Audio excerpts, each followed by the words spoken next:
Podcast Badan Litbang Kemendagri.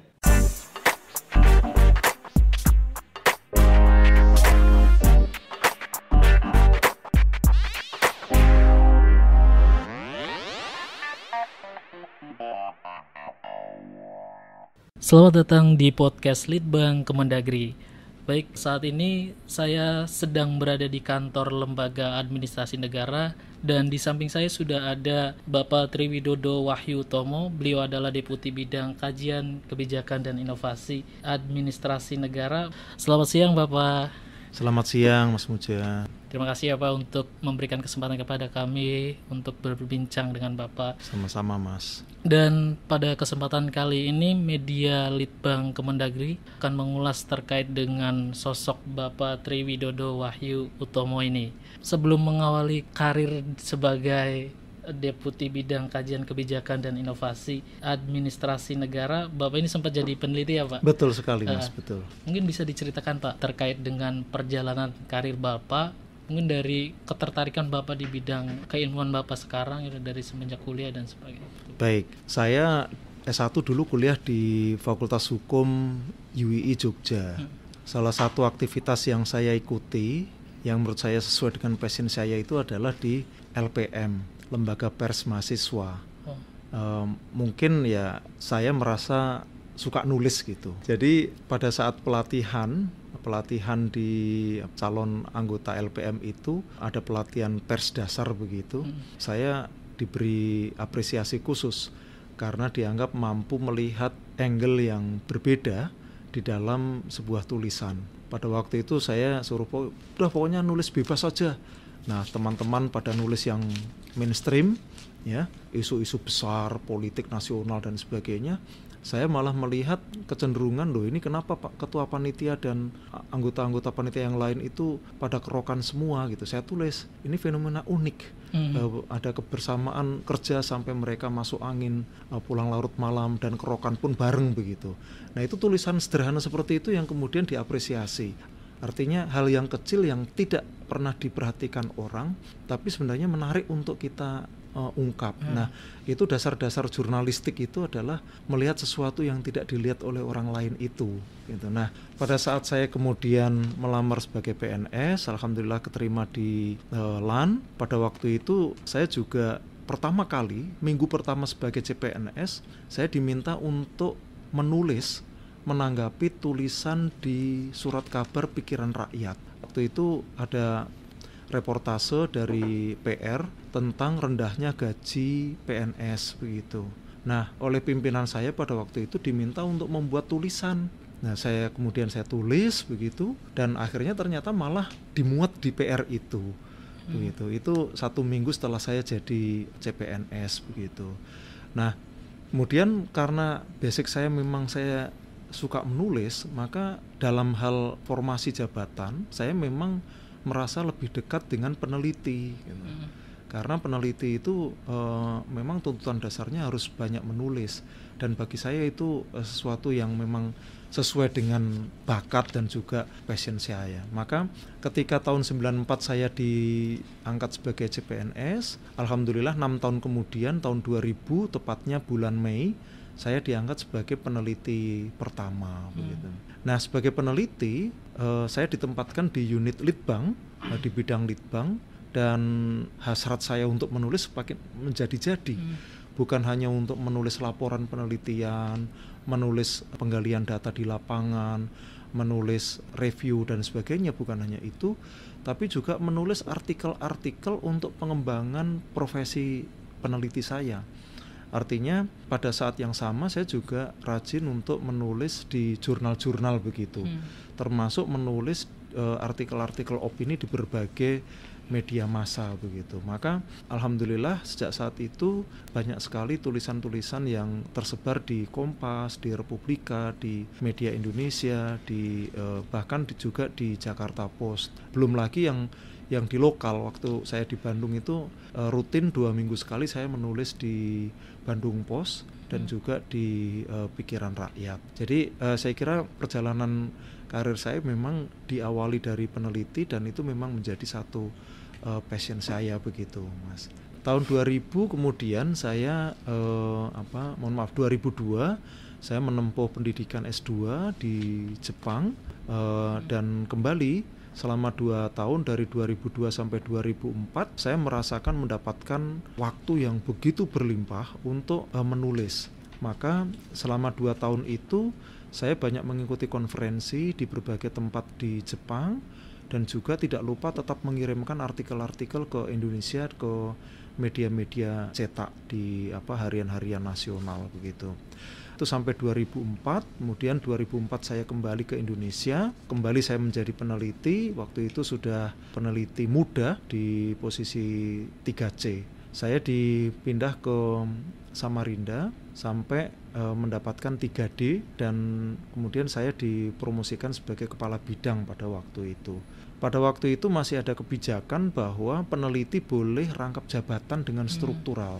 Sehingga saya tidak lepas jabatan sebagai peneliti. Tapi pada saat yang sama saya adalah kepala bidang kajian aparatur di Samarinda. Nah, sebagai peneliti, meskipun juga sebagai jabatan struktural, saya masih sangat produktif. Masih secara rutin mengirimkan artikel-artikel di berbagai jurnal, sehingga kepangkatan saya cukup cepat terdongkrak. Setiap 2 tahun sekali bisa naik pangkat, sehingga tahun 2010 saya sudah Madya 4C, saya dipromosikan sebagai kepala pusat di Jakarta begitu. Sekali lagi pada waktu itu masih boleh rangkap jabatan, sehingga saya masih terus lanjut begitu memproduksi karya-karya tulis ilmiah sampai akhirnya 2013 saya sudah mencapai peneliti utama. 2012 sebenarnya peneliti utama saya, dan 2013 bulan Desember saya dipromosikan sebagai deputi inovasi. Nah, 2014 lahirlah Undang-Undang ASN yang sejak saat itu yang disusul juga dengan PP nomor 11 tahun 2017 di mana rangkap jabatan sudah tidak diperkenankan lagi, sehingga sementara saat ini jabatan fungsional peneliti saya di peneliti utama 4E itu sudah diberhentikan dulu karena tidak boleh ada rangkap jabatan. Ini rangkaiannya seperti itu, Mas. Tadi kan ada kegiatan-kegiatan yang Bapak masih bisa rangkap jabatan gitu ya Pak, untuk terus berproduksi. Betul. Produktif tadi Bapak bercerita banyak tulisan yang dihasilkan. Betul. Kemudian sekarang kan menduduki jabatan struktural dan melepaskan jabatan fungsional ya Pak. Betul sekali. Apakah itu jadi fase jeda Bapak untuk menulis atau seperti apa itu Pak? Ya, betul. Ya memang saya rasakan agak jeda meskipun tidak berhenti sama sekali. Justru pada saat saya menduduki jabatan sebagai deputi itu saya sempat menerbitkan satu buku. Buku yang saya beri judul Inovasi Harga Mati itu. Ya, itu tahun 2018 awal, dan 2020 ini sudah ada terbitan cetakan yang kelima. Buku itu juga sebenarnya hanya merupakan kumpulan dari tulisan saya, terutama sejak tahun tadi yang kami sampaikan, Desember 2013 saya dilantik sebagai deputi inovasi. Namun pada waktu itu orang masih mengatakan inovasi itu sama dengan litbang, sehingga inovasi itu otomatis litbang, katanya begitu. Tidak ada bedanya, tapi kami mengatakan beda begitu. Nah, oleh karena itu tahun-tahun 2014, 2015, 2016 itu masa pembelajaran yang luar biasa bagi saya. Saya membaca banyak sekali buku, dan setiap yang saya baca itu kemudian saya tuliskan di dalam buku harian saya, katakanlah jurnal harian saya. Nah, kumpulan jurnal harian itulah yang kemudian saya edit sebagai buku yang kemudian terbit itu. Yang Inovasi Harga Mati itu. Jadi tidak sepenuhnya saya berhenti menulis, tapi memang tidak seproduktif yang sebelumnya begitu. Berarti kalau tadi kan buku itu kan kumpulan dari tulisan-tulisan sebelumnya, Pak. Betul. Berarti emang Bapak ini konsen di kajian atau isu-isu terkait dengan inovasi ya, Pak? Sebelumnya. Betul, sejak 2013 betul. Jadi sebelum dilantik sebagai deputi inovasi, fokus saya itu, peminatan saya dan juga kepakaran saya sebenarnya di desentralisasi. S1 saya itu tentang hukum pertahanan dalam perspektif otonomi daerah, S2 saya di Jepang itu tentang evaluasi desentralisasi di Kota Bandung dengan menggunakan perspektif developmental state begitu. Kemudian S3 saya juga terkait dengan kebijakan dekonsentrasi di sektor sosial. Jadi semuanya tentang desentralisasi. Paper-paper yang saya paparkan di Hong Kong, di Jepang, itu di Bangkok, itu juga terkait dengan desentralisasi. Jadi waktu itu peminatan saya ke desentralisasi. Tapi kemudian sejak 2013 menjadi Deputi Inovasi, saya banting setir ke inovasi gitu. Ada peralihan berarti betul, ya Pak? Ada betul, peralihan fokus kajian gitu. Betul. Nah, apakah ini cukup masih dinilai agak nyambung juga dari desentralisasi bisa diubah jadi inovasi, itu seperti apa Pak? Iya, sebenarnya kalau dilihat substansi agak nggak nyambung inovasi dengan desentralisasi. Tetapi segala sesuatu di dunia ini kan sebenarnya hanya urusan connecting the dots saja. Ada seorang ahli sosiologi mengatakan bahwa everything in this world is connected. Jadi segala sesuatu di dunia itu selalu terkoneksi. Sehingga kalau ditanya apa hubungannya antara desentralisasi dengan inovasi itu juga nyambung-nyambung saja begitu. Jadi misalnya begini, desentralisasi itu sebenarnya adalah sebuah inovasi besar dalam sistem berpemerintahan kita. Dari yang dulu itu kita sangat sistem tunggal tadi sentralistik yang sifatnya sangat top down begitu, itu menjadi bottom up. Ya, itu adalah sebuah inovasi besar. Bahkan Indonesia itu dijuluki sebagai negara yang paling berani dalam sistem desentralisasi di dunia. The most daring decentralization in the world. Itu katanya. Makanya disebutkan tahun 99 itu desentralisasi kita sifatnya Big Bang begitu. Big Bang itu penciptaan alam semesta itu Big Bang begitu. Nah, sama di Indonesia 99 itu seperti penciptaan sistem pemerintahan baru. Karena dari rezim yang lama ke rezim yang baru itu totally different begitu kan. Itu adalah inovasi gitu. Nah, tidak atau tanpa disadari juga ternyata desentralisasi itu muaranya adalah inovasi. Sekarang itu pemerintah daerah begitu inovatif, itu tidak mungkin terjadi kalau tidak ada desentralisasi. Desentralisasi itu memberikan keleluasan pada daerah untuk menetapkan kebijakannya sendiri, mengalokasikan anggarannya sendiri, menetapkan kegiatannya sendiri, tidak menunggu serba dari pusat begitu. Jadi inovasi itu adalah resultante dari desentralisasi. Itu hubungannya, maka erat sekali begitu. Dari akar desentralisasi. Betul gitu ya, Pak? sekali. Meskipun pada waktu kita hasilkan Undang-Undang 22 itu tidak ada satupun kata inovasi. Bahkan di Undang-Undang 32 tahun 2004 pun setelah direvisi Undang-Undang Big Bang tadi, itu juga belum ada kata inovasi. Baru inovasi itu muncul tahun 2014 di Undang-Undang 23 2014. Tapi tanpa disadari sekali lagi sejak tahun 1999 itu sesungguhnya kita sudah mengarahkan daerah itu untuk lebih inovatif dengan kebijakan desentralisasi yang baru gitu, Mas. Kalau tadi di fase peralihan dari kajian desentralisasi ke inovasi, Bapak masih ingat nggak Pak karya tulisan yang membahas untuk pertama kalinya Bapak bahas inovasi yang kemudian dikaitkan dengan desentralisasi tadi itu? Kalau yang pertama mungkin lupa ya apa gitu. Yang paling berkesan mungkin Pak, yang paling momentumnya. Iya, yang paling berkesan ya. Jadi pada waktu itu mungkin saya pernah menulis di Sinar Harapan ya. Di Sinar Harapan itu tulisan judulnya tentang birokrasi yang frustasi gitu. Judulnya agak ini juga ya Pak? Iya. Penasaran pengen baca. Iya, tapi nggak tahu linknya masih ada atau enggak. Nanti coba saya cari ya, kalau mudah-mudahan masih ada, mudah-mudahan. Jadi intinya gini, pada waktu itu ada pemerintah daerah itu yang di DKI kalau nggak salah, itu mobil yang salah parkir dikempesin atau dirantai, digembok begitu. Itu menurut saya itu satu proses yang menunjukkan dia itu frustasi untuk mengatasi masalah yang dihadapi gitu. Jadi dilakukanlah dengan cara-cara yang mestinya tidak boleh. Masa iya sih kita ngempesin ban orang, menggembok, kan nggak boleh. Sama saja kita gembok rumah orang boleh nggak? Kan nggak boleh kan. Nah, itu hanya boleh dilakukan kalau ada perintah dari pengadilan.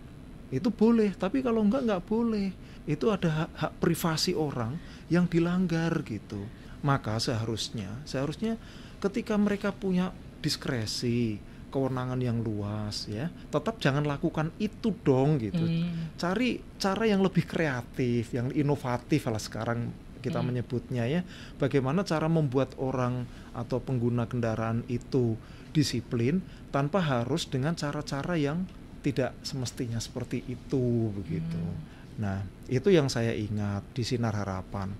Kemudian ini saya tulis di Media Indonesia. Judulnya adalah Tim dalam Perspektif Administrasi Publik. Kecenderungannya adalah setiap sesuatu itu selalu harus ada tim di pemerintah daerah itu. Menertibkan pasar, sudah ada dinas pasar, tapi ada tim penertiban pasar, gitu. Nanti ada misalnya operasi miras, ada tim penertiban miras, padahal sudah ada Satpol PP, ya. Kenapa kok selalu harus ada tim? Nah, ternyata jumlah tim itu begitu banyak begitu. Nah, maka kemudian juga saya tulis di situ intinya bahwa setiap OPD itu sudah punya hak, kewajiban, kewenangannya masing-masing gitu. Tidak perlu harus ada tim.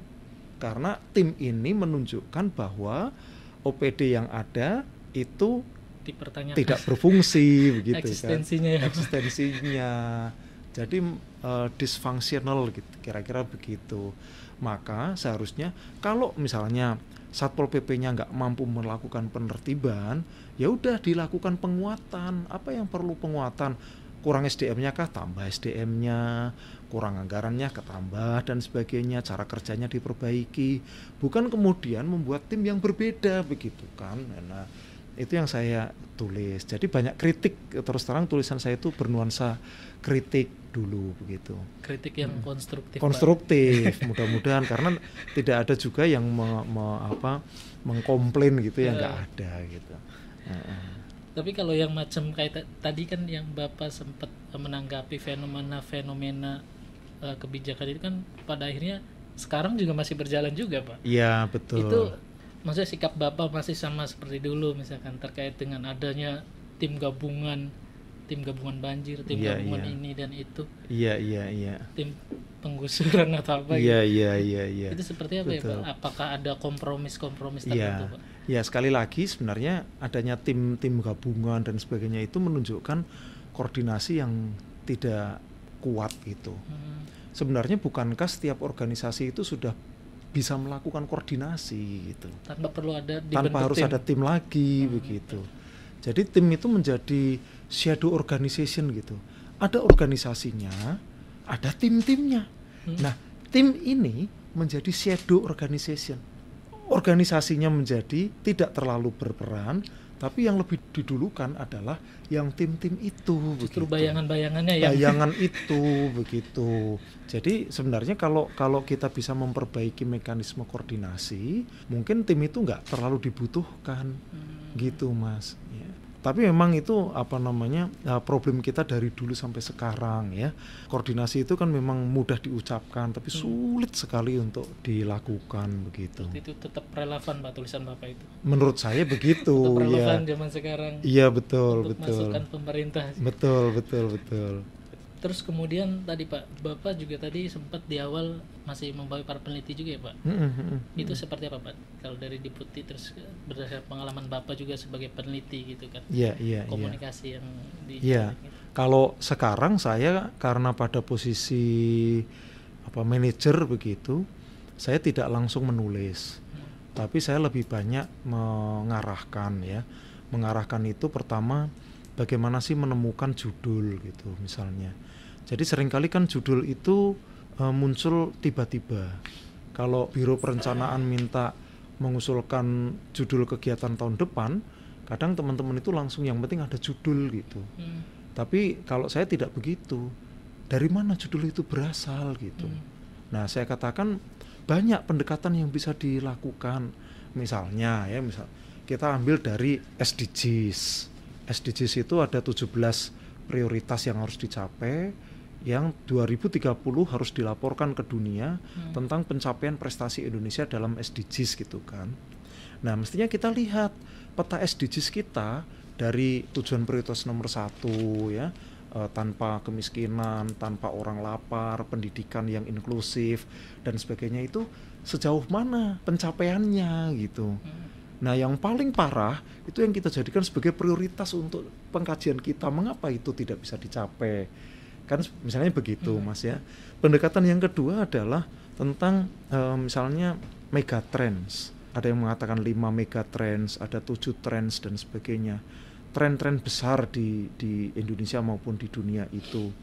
Misalnya trends dalam hal demografi kita. Demografi kita kan sekarang ini mendapatkan julukan bonus demografi gitu misalnya.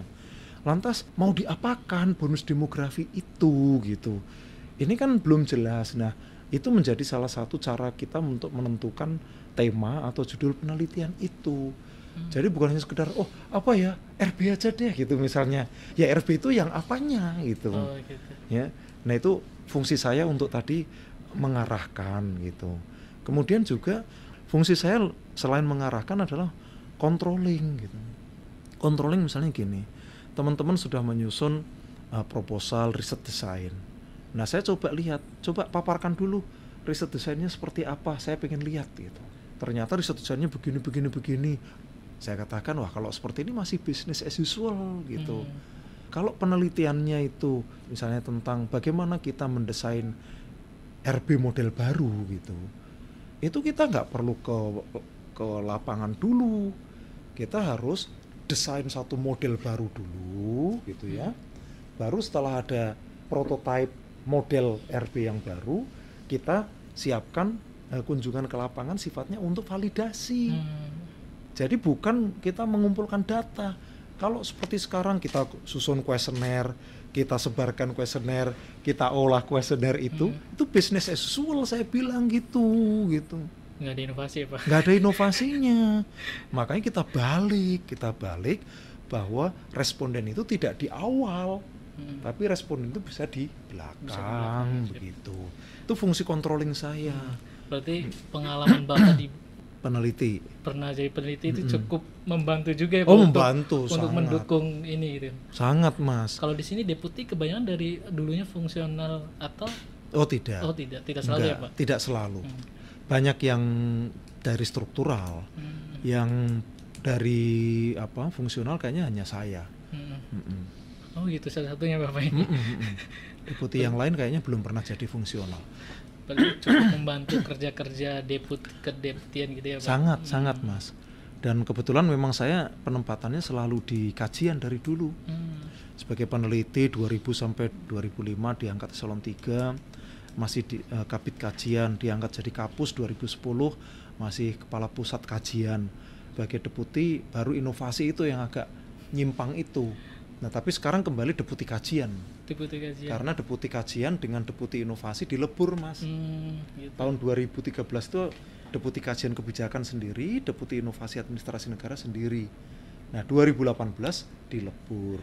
Jadi emang relnya linear kajian gitu. Linear ya? Mas, linear kajian saya ya, peneliti ya. Dan tadi juga Bapak bisa melihat istilahnya sudut pandang isu itu juga emang kebiasaan dari mahasiswa juga ya Pak tadi. Betul. Pas di pers mahasiswa itu. Iya, betul. Jadi masih kebawa Mas, kebawa. Betul. Dulu kan juga waktu di lembaga pers mahasiswa itu misalnya disuruh untuk membuat reportase tentang fenomena gelandangan. Ya. Sebenarnya gelandangan itu fenomena apa gitu. Fenomena kemiskinan kah atau itu fenomena bisnis baru gitu misalnya ya. Artinya kalau kemiskinan itu betul-betul mereka orang miskin ya, yang miskin absolut itu. Tapi kalau bisnis banyak gelandangan yang ternyata ngirim uangnya ke Jawa. Naik mobil Pak. Naik mobil, punya rumah bagus, yang gitu-gitu kan. Nah, itu fenomena apa? Menjelaskan seperti itu. Nah, yang seperti itu. Jadi memang kita ingin melihat dimensi lain ya dari sebuah peristiwa ya, beyond the fact lah kira-kira seperti itu. Itu tuntutan peneliti itu adalah mampu melihat sesuatu di balik peristiwa atau kenyataan. Novelty juga ya Pak. Novelty juga. Kebaruan ya. Betul. Jadi ketika kita mampu melihat sesuatu yang tidak dilihat oleh orang lain, itulah novelty tadi, Mas. Tapi kalau kita melihat yang sama terus ya, nggak ada novelty-nya. Mohon maaf teman-teman di S1 itu banyak yang penelitiannya itu gitu-gitu aja. Pengaruh motivasi terhadap prestasi kerja, pengaruh insentif terhadap prestasi, yang gitu-gitu, hanya mengubah lokusnya gitu ya, variabelnya tetap gitu. Jadi nggak ada novelty-nya juga. Gitu. Mengubah objek tapi isunya sama Pak. Sama, ya gitu, betul. Nah, peneliti itu harus melihat sesuatu yang di balik horizon, jangan di dalam horizon gitu kan. Kalau peneliti yang hanya melihat yang sama ya kurang dari sisi perannya ya kurang tajam ya. Harus mampu melihat lebih tajam. Itu bekalnya apa Pak untuk memiliki kemampuan semacam itu? Gitu? Mungkin satu kebiasaan ya, membiasakan diri untuk mau melihat sesuatu yang tidak dilihat oleh orang lain. Yang kedua menurut saya adalah harus sering-sering diskusi, Mas. Diskusi itu membuka wawasan kita betul-betul. Kadang kita akan berpikir, orang ini kok bisa berpikiran beda ya, saya nggak kepikiran. Nah itu harus diasah. Asahnya ya sesama peneliti. Maka peneliti itu nggak boleh dia duduk dalam ruang hampa. Ruang hampa itu ya dia larut dengan dirinya sendiri, ya duduk di mejanya mengerjakan tugasnya sendiri, tapi dia tidak sadar diri dengan lingkungan. Nah justru peneliti itu harus punya kesadaran lingkungan yang sangat tinggi. Jangan bayangkan kalau sudah jadi peneliti itu kayak dikotakkan gitu ya. Kayak eksklusif gitu eksklusif ya, dan dia nggak bisa keluar kotaknya, enggak. Peneliti itu justru harus mampu dia membuka radar-radarnya terhadap fenomena-fenomena dari luar, termasuk dia harus banyak diskusi kayak gini nih Mas, harus banyak diskusi. Nah diskusi itu akan kemudian membuka kesadaran intelektual kita. Dan itu yang didorong di sini juga ya Pak? Iya Mas. Dengan peneliti, para peneliti. Berarti Bapak sering saya bikin forum-forum dengan peneliti juga ya Pak? Saya selalu, kalau seminggu nggak ada laporan saya kumpulkan. Sini, expose, kita diskusikan. Nah saya minta expose, kemudian kalau rapat-rapat itu saya selalu bilang ini, bahkan kadang saya tunjuk satu persatu, ayo Mas ini, Mbak ini, bicara. Jangan diam. Setiap kali diskusi itu harus ada prinsip, sekecil apapun kita harus ada kontribusi. Tapi tabu, pantangan bagi seorang peneliti di dalam rapat, dia hanya sebagai pendengar yang baik, itu tabu Mas. Makanya kemampuan bicara itu harus diasah di depan orang lain gitu. Itu kemampuan yang mutlak dimiliki oleh seorang peneliti. Kadang peneliti itu kan bilangnya gini, saya kan peneliti, yang penting bisa nulis. Saya nggak perlu bisa berdebat. Tidak. Berdebat itu mengasah indera intelektual kita, sehingga dengan meningkatnya indera intelektual itu kita bisa menulis dengan lebih baik. Itu simultan Mas, itu sifatnya gitu. Nggak mungkin kita bisa hanya menulis dengan baik tanpa ada pengayaan dari perspektif berpikir kita gitu. Luar biasa ya Pak. Ya dunia peneliti itu dunia yang mengasikkan Mas gitu. Kan ada mohon maaf Pak, ada anekdot misalkan litbang itu ada kepanjangannya sulit berkembang, dan macam kayak gitu. Betul. Berarti kan dengan maksudnya ada sosok seperti Bapak ini kan mematahkan. Iya. Maksudnya itu kan tergantung dari person kita juga ya Pak. Iya, person Mas, betul. Sebenarnya orang belum ketemu passionnya ketika masih mengatakan litbang itu buangan ya, atau warga negara kelas 2 dan sebagainya, termasuk sulit dan berkembang, itu karena belum ketemu feel-nya, itu belum ketemu. Makanya harus kemudian itu tadi ada kesadaran kolektif di antara para peneliti bahwa kita itu kelompok elit dan paling membanggakan itu litbangnya kan. Nah, bagaimana supaya kita bisa menjadi kelompok elit yang membanggakan itu memang harus ada dari produk begitu. Produk dan kapasitas kita. Misalnya kalau diajak diskusi di unit-unit non penelitian, orang bisa, peneliti Kemendagri ternyata gagasannya keren-keren gitu kan. Itu akan selamanya akan diundang terus gitu Mas. Nah tapi itu butuh kesiapan. Nah mempersiapkan diri itu adalah dengan cara interaksi antar peneliti itu. Kalau itu bisa dilakukan rutin, keren Mas, hebat ya. Sama dengan Widya Iswara, mohon maaf ya, WI kan juga sama ya, seperti peneliti sama-sama JF, sama-sama banyak yang sebagai pelarian, mohon maaf, sudah nggak ke struktural ke WI, banyak yang seperti itu. Tapi WI ini sebenarnya juga jadi kelompok yang elit sama. Syaratnya adalah sesama WI harus sering berkumpul, memberikan otokritik. Caranya bagaimana? Misalnya Mas Muja WI, saya WI, saya praktek ngajar dulu. Mas Muja mengatakan, Mas Tri itu salah tuh ngajarnya, kurang begini, kurang gini. Nah saya koreksi diri, sekaligus saya meningkatkan kepedean saya. Jangan belum pernah latihan tiba-tiba diterjunkan di kelas, ngajar apa adanya gitu. Nah di penelitian pun begitu, kita sebelum banyak menghasilkan karya, kita saling berinteraksi, saling mengasah. Nah proses mengasah antar peneliti menjadi satu keniscayaan bagi peneliti. Bapak ada rencana buat ini nggak Pak, kalau dari struktural terus mau melanjutkan lagi di fungsional gitu? Oh ya pasti Mas, ya. Pak. Saya insya Allah kembali ke peneliti lagi, karena ada satu mimpi yang belum tercapai. Apa itu Pak? Profesor riset. Oh profesor ya. riset. Saya sebenarnya kalau dosen ya sering lah ngajar kalau di STIA tetap ngajar, tapi kalau di perguruan tinggi lain hanya sekali-sekali diundang gitu ya, ceramah umum, bahkan sampai Surabaya Mas. Di Surabaya itu saya setahun sekali ngasih ceramah umum di Universitas 17 Agustus Surabaya begitu. Tapi passion saya bukan di akademik, di pendidikan, tapi di peneliti begitu. Ya saya kebayang kalau nanti saya ke peneliti, insya Allah saya akan segera bikin buku lagi, itu aja sih. Artinya fokus bikin buku gitu. Berarti impian besarnya profesor riset tadi ya Pak? Iya, sama buku-buku baru gitu. Baru. Iya. Di inovasi juga Pak? Bukunya maksudnya?